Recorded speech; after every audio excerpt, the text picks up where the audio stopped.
क्या रूस और यूक्रेन में जारी जंग तीसरे विश्व युद्ध का कारण बनेगी?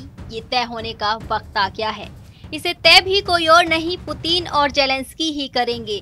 ये बात भी कोई और नहीं, यूक्रेन के राष्ट्रपति व्लादिमीर जेलेंस्की कह रहे हैं। दरअसल जेलेंस्की ने रविवार को कहा कि वे रूसी राष्ट्रपति व्लादिमीर पुतिन के साथ बातचीत करने के लिए तैयार हैं। हालांकि उन्होंने चेतावनी भी दी कि अगर बातचीत बेनतीजा रहती है तो इसका मतलब ये हो सकता है कि दोनों देशों के बीच युद्ध तीसरे विश्व युद्ध की ओर ले जाएगा।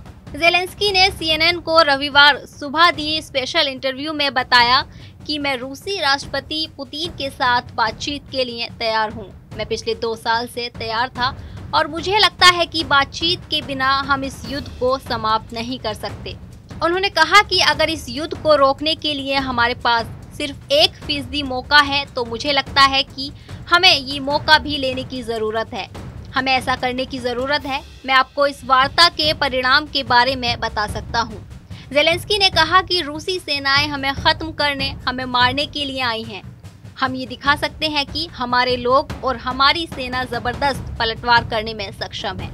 मुझे लगता है कि हमें किसी भी तरह वार्ता की संभावना पर जोर देना चाहिए।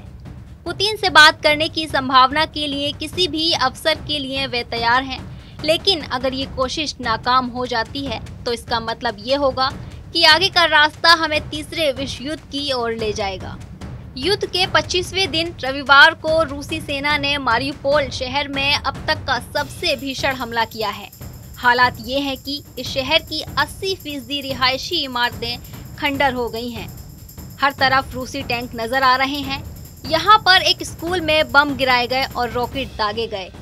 इस स्कूल में हमलों से बचने के लिए 400 लोग छिपे हुए थे। हमले के बाद कई लोगों के मलबे में दबे होने की आशंका है। राष्ट्रपति जेलेंस्की ने इस हमले को युद्ध अपराध करार दिया है। उन्होंने कहा, एक शांतिपूर्ण शहर पर आक्रमण करने वालों ने जो किया वह एक ऐसा आतंक है जिसे आने वाली सदियों तक याद किया जाएगा। रूस की मदद करने को लेकर अमेरिका और यूरोप की धमकी के बाद चीन नाटो संगठन पर भड़का है।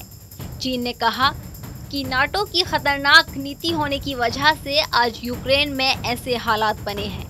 नाटो की योजना ने रूस में असुरक्षा की संभावना को बढ़ा दिया। इसी के चलते पुतिन को सैन्य कार्रवाई का फैसला लेना पड़ा।